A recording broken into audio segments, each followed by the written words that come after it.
فجر کی نماز کے بعد یہ ایک سورت ضرور پڑھنا، گھر کا کونا کونا اللہ کے نور سے بھر جائے گا۔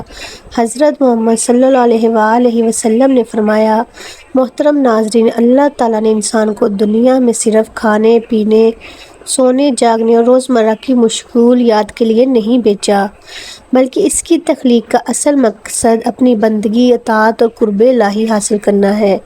ہم دنیا میں ایک عارضی سفر پر ہیں، ایک ایسا سفر جس کا اختتام موت پر ہوتا ہے اور جس کے بعد ایک دائمی زندگی شروع ہوتی ہے جہاں ہر عمل کا حساب لیا جائے گا۔ اس دنیا کی بھاگ دوڑ میں ہم اکثر اپنے اصل مقصد کو فراموش کر بیٹھتے ہیں، لیکن اللہ تعالیٰ اپنے بندوں پر نہایت مہربان ہے۔ وہ وقتاً فوقتاً اپنے بندوں کو جگاتا ہے، ان کے دلوں کو نرم کرتا ہے اور ان پر ایسے راز کھولتا ہے جو ان کی دنیا اور آخرت کو سنوار سکتے ہیں۔ انہی رازوں میں سے ایک راز وہ سورت ہے جس کے بارے میں نبی کریم صلی اللہ علیہ وآلہ وسلم نے ارشاد فرمایا کہ سننے والا ہر شخص حیرت میں ڈوب جاتا ہے۔ اس ویڈیو میں ہم آپ کو ایک نہایت خاص روحانی وظیفے سے روشناس کرانے جا رہے ہیں جو فجر کی نماز کے بعد کیا جائے تو اللہ رب العزت کی خاص رحمتوں کا نزول شروع ہو جاتا ہے۔ یہ کوئی عام عمل نہیں ہے، بلکہ یہ وہ عمل ہے جس کے متعلق ہمارے پیارے نبی محمد مصطفیٰ صلی اللہ علیہ وآلہ وسلم نے ایسی بشارت دی ہے جو سن کر ہر مومن کا دل جھوم اٹھتا ہے۔ اس عمل کے ذریعے انسان کے گھر میں نور کی کرنیں چھا جاتی ہیں، سکون و اطمینان کی فضا قائم ہو جاتی ہے اور دل کی بے چینی، ذہنی پریشانی، گھریلو مسائل اور دیگر مصیبتیں اللہ تعالیٰ کے حکم سے دور ہو جاتی ہیں۔ اکثر لوگ شکایت کرتے ہیں کہ ان کے گھروں میں عجیب سی بے سکونی ہے، بے برکتی ہے، ناچاکی ہے، بچے نافرمان ہو رہے ہیں اور ہر طرف ایک اضطراب کی سی کیفیت ہے۔ رزق آتا ہے مگر ٹھہرتا نہیں، بیماری جاتی ہے تو کوئی نئی آ جاتی ہے، راتوں کی نیند حرام ہو چکی ہے اور دل ہمیشہ بے چین رہتا ہے۔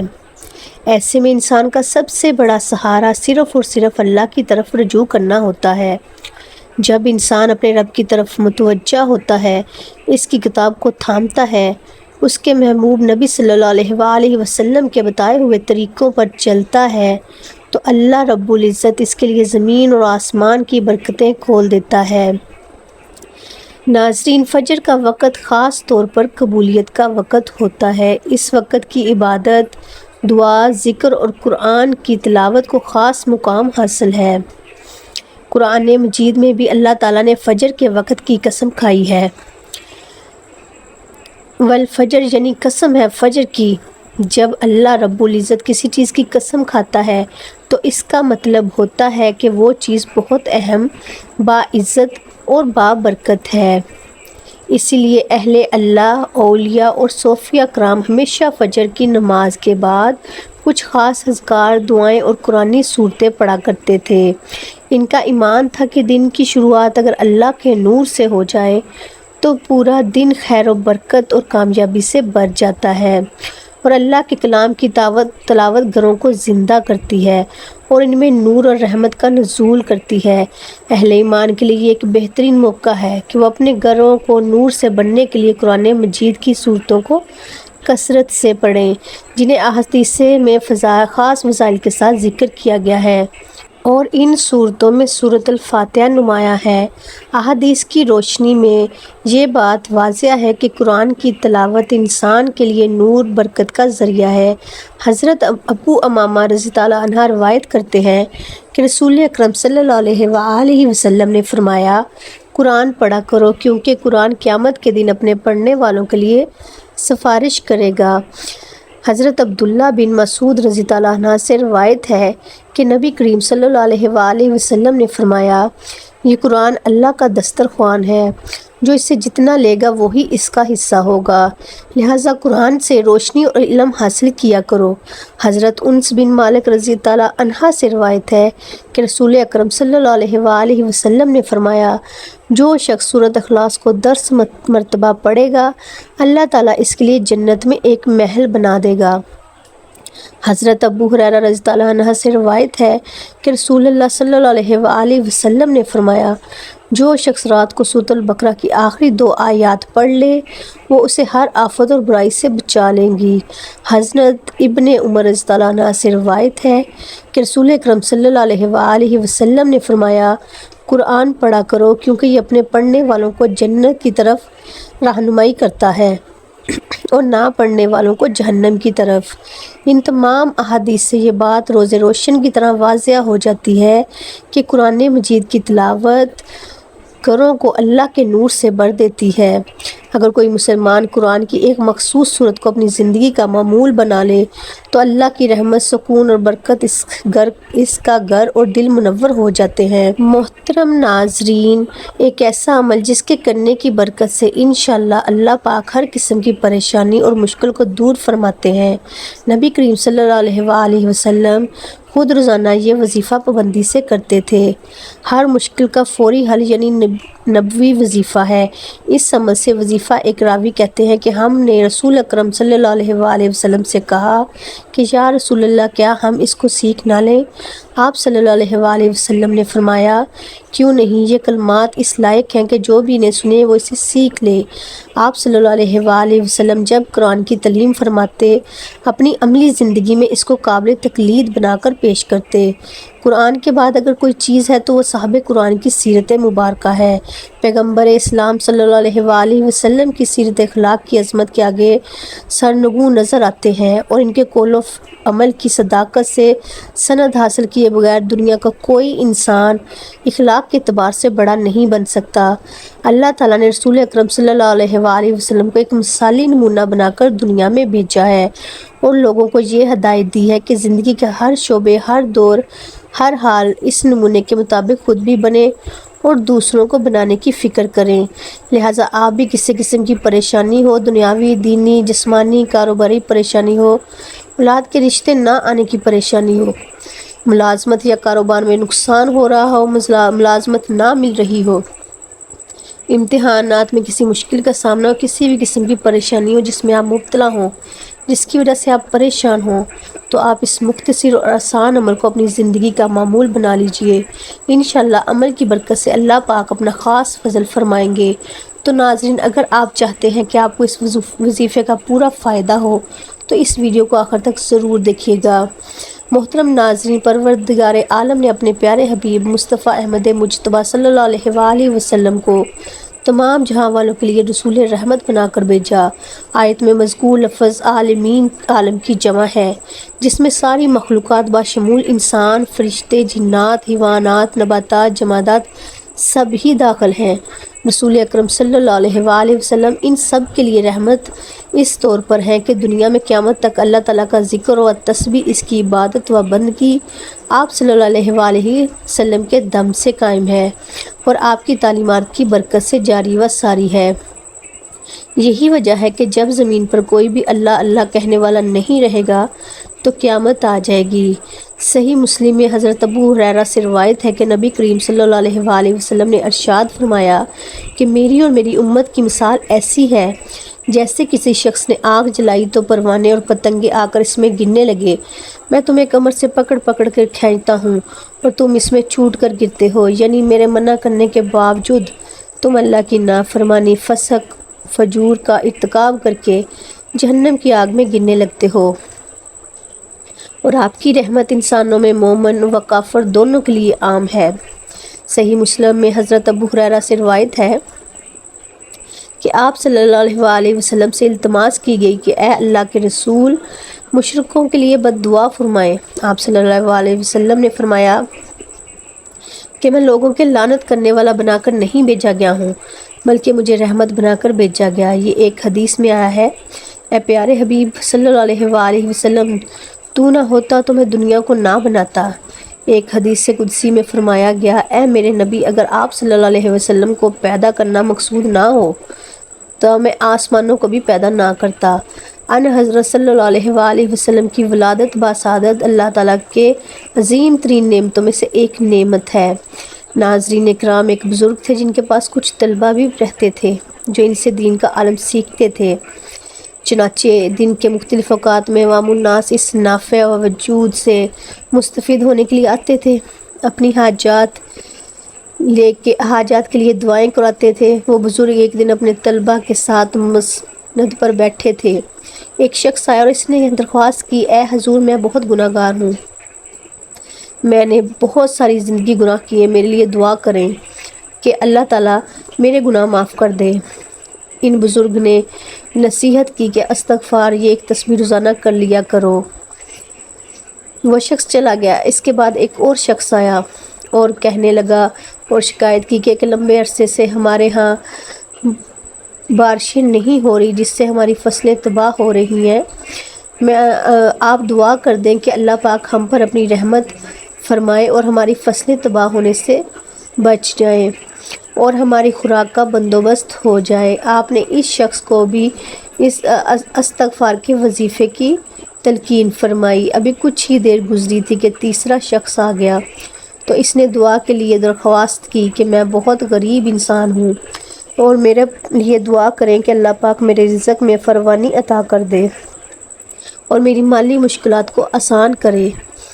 ان بزرگ نے پھر وہی کہا کہ جو پہلے دو لوگوں کو کہا تھا۔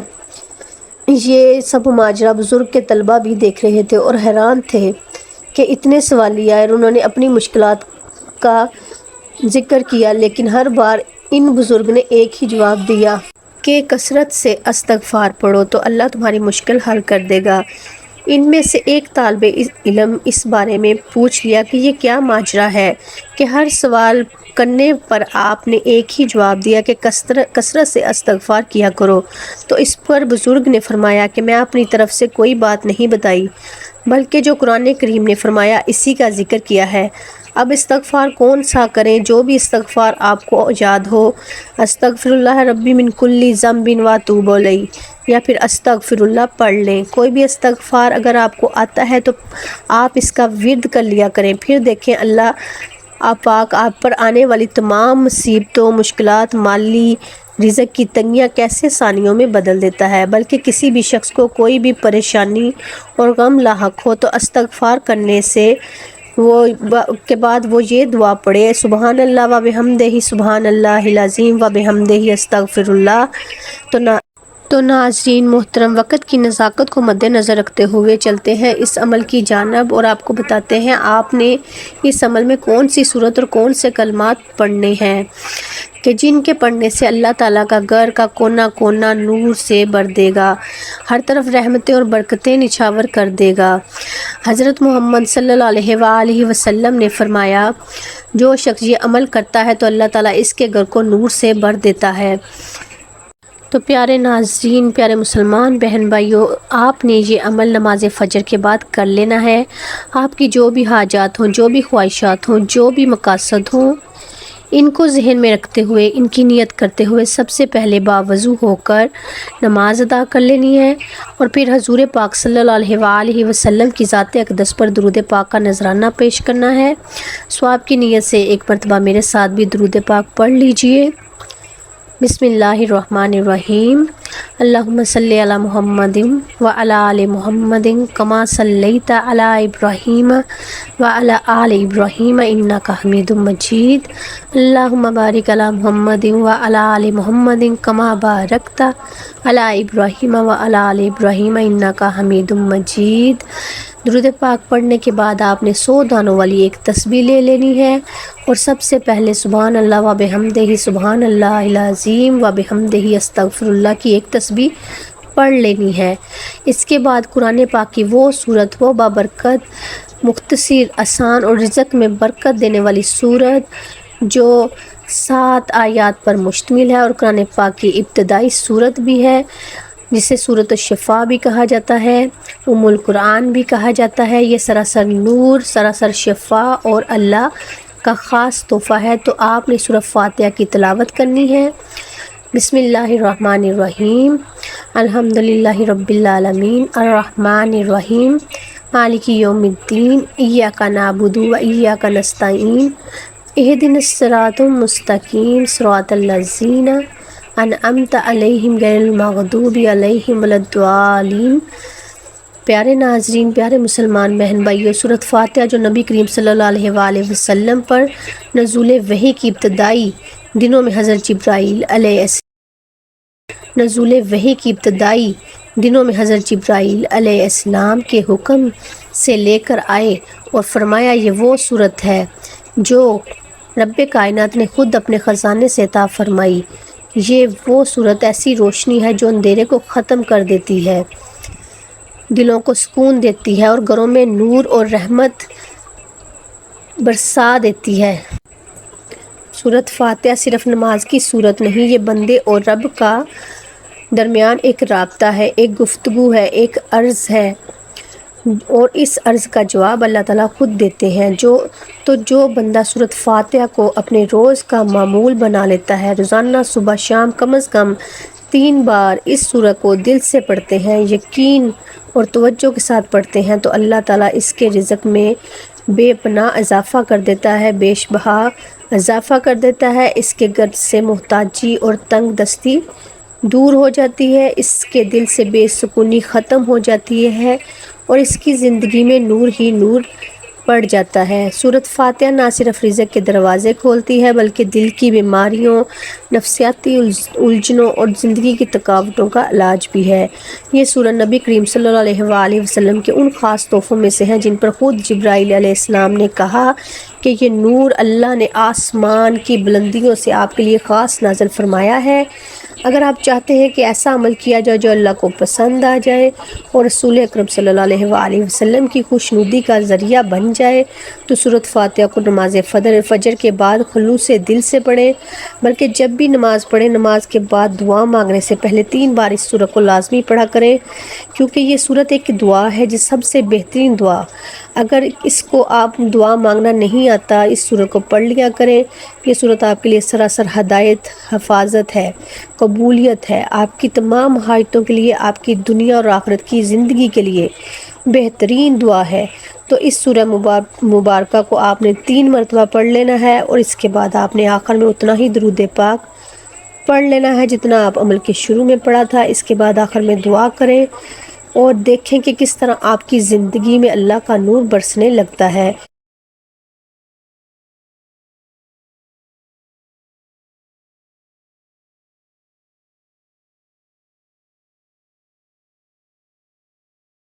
کیونکہ سورہ فاتحہ کا عمل کوئی عام عمل نہیں ہے، یہ پر اسرار رحمت ہے جو دلوں کو بدلتی ہے، اور مقدروں کو بھی یہ عمل کرنے سے گھر کے کونے کونے میں اللہ تعالیٰ کا نور برسے گا اور اللہ تعالیٰ کا خاص فضل و کرم آپ پر برسے گا۔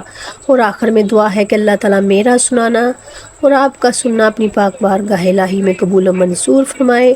اللہ تعالیٰ نیکی کی بات کو سننے، سمجھنے اور اس پر عمل کرنے کی توفیق عطا فرمائے، آمین۔ ناظرین، گزارش ہے کہ اللہ تعالیٰ کے 99 ناموں میں سے کوئی ایک نام لکھ کر کمنٹ میں ضرور شیئر کریں۔ اللہ تعالیٰ ہم سب کا حامی و ناصر